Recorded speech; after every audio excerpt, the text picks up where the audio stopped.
All right, hit us with the book versus movie because there's just there's tons. Oh my God, there's so much. Okay, so I'll read what I wrote. Mine are bullet points. Okay. So the first one is they're still at the table when the letters arrive from the previous scene. So they're all just sitting there and they're talking, and Arthur asks about the ducks, and then the bird flies in with the letters. So it's not a week later, and poor Errol slams into the window. Yeah, Errol is not sat on by Percy. He flies into the window. Yeah, he flies into the window, and they're like, bloody bird. And so they go, and Percy grabs the letters and gives them to everybody, and then they all get dressed and get ready to go to Diagon Alley. Also, we're under the notion that Harry Potter's only there for like a day or not even a day. Like just that morning, right? Because she said, yeah, it's like your kid flew that enchanted car of yours to Surrey and back last night. And then they go straight into the chimney, basically. Yeah, so. And the letters arrive, and then they get dressed and go. Yeah. And then, so in the book, they're getting ready to do it or whatever, and Molly's like, okay, we're going to go buy flu powder, and she looks, and she's like, oh, we're low, and, you know, we'll have to get some while we're out or whatever, and she's like, here, Harry, you go first, and Harry kind of looks puzzled, and then Ron's like, oh, I forgot, Harry's never traveled by flu powder before, but in the movie, Ron actually goes first. Yes, the order is different. Yeah, he doesn't forget that Harry didn't know. He's like, oh, here, let me show you. And he goes first. Yeah. As far as the speaking clearly part, what Harry actually says in the movie is diagonally. And as he takes off, Mrs. Weasley's like, what did he say? And Mr. Weasley says, diagonally. And Mrs. Weasley said, I thought he did. And so they know that he's going to get lost. They just don't know where he's going to end up. That's funny. I mean, I heard something different. What do you mean? I hear diagonally. Interesting. I mean, he's trying to say Diagon Alley, but he kind of doesn't say it clearly. So he kind of says diagonally instead. So it is kind of like weird. But then Mrs. Weasley says, wait, what did he say? And Mr. Weasley says diagonally. And she says, I thought he did. In the book, Harry falls out of the fireplace into Borgin and Burke's, which is how he breaks his glasses, because he falls out and lands on his face. But in the movie, you see him come, he kind of slides in on his back, like he's coming off of a slide. Kind of like like a chute. Yeah. And then while he's, looking around the shop or whatever, he actually touches the Hand of Glory, and the Hand of Glory grabs his hand, and he has to struggle his hand out of it. Mm-hmm. And then that whole scene that happens in Borgin and Burke's in the book does not happen in the movie, because he doesn't see anybody. He just looks around, gets caught by the Hand of Glory, and then goes outside. Yep. So then, we don't get the Lucius Malfoy getting rid of his dark wares. The diatribe of all of his illegal. No. And then when he walks outside, everybody's just kind of leering at him. And there's no witch with fingernails. There's a witch who grabs his shoulder. Yeah. And says, you're not lost, are you? You should come with us. And then all of a sudden, 5 other witches close in around him. And they're like, come on, come with us. Come with us.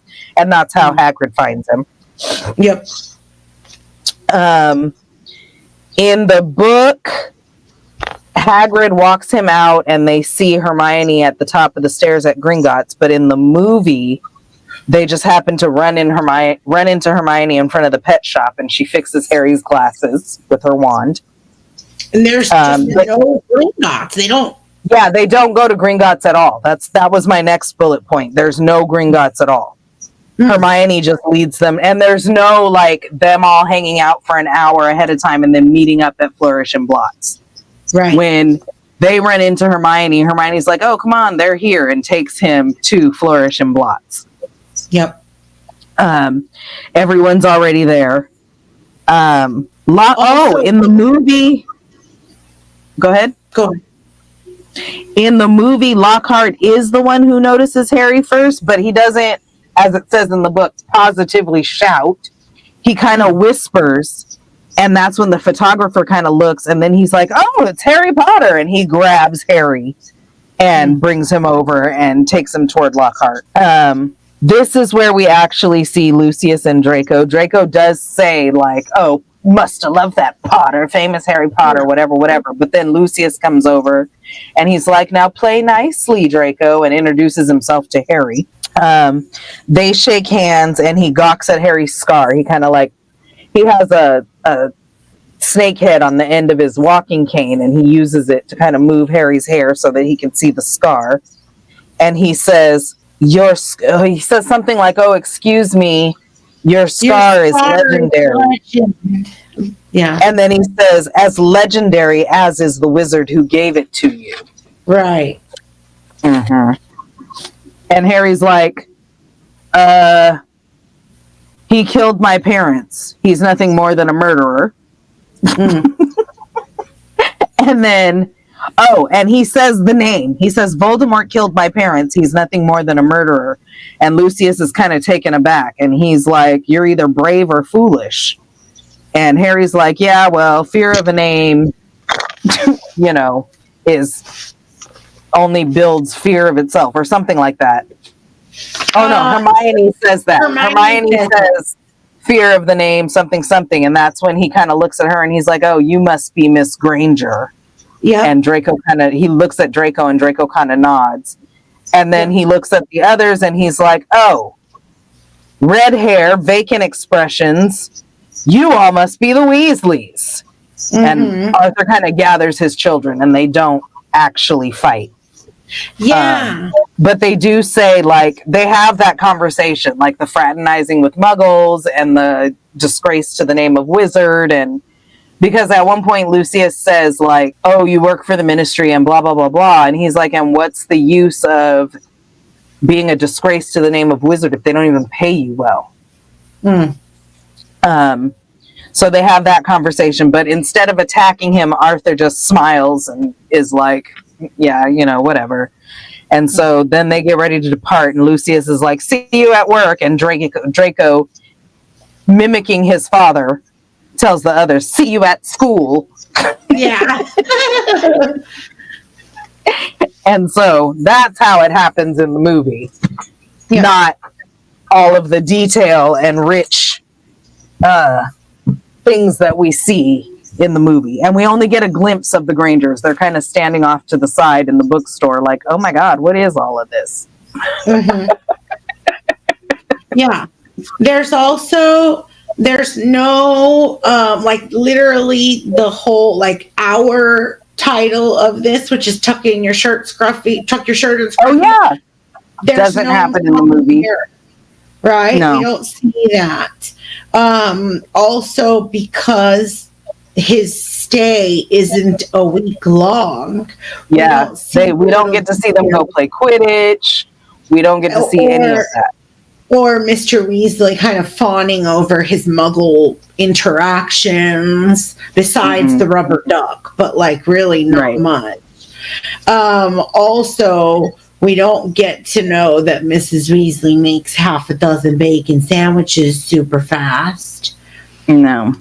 And mind you, so we've just completed chapter 4. Mm-hmm. We're only maybe 15 minutes into the movie at this point. Yeah. So that's how much detail is not being put into the movie, because we're now at 15 minutes of the movie. Yeah. To all the viewers, if you are at all interested or tickled by our conversations, do yourselves a favor and pick up the books. Or do the audiobooks. Yeah. If you don't have time to read. far better than the movies could ever be. And also, Yeah. like the Stephen Fry and the other one. Yeah, there's good audiobooks out there too. Yeah. So Yeah. if you don't have time to read them, the audiobooks, there's so much more character development. The characters are so different in the book from how they are in the movie. And like there's characters in the books that aren't even in the movies, and plot lines that aren't even in the movies. And like it's worth it if you have the time to read them. I would suggest reading them overall. That's the first preference. But if you don't have time for that, which, life and being adults and things. So audiobook for sure. I've listened to the audiobook several times as well.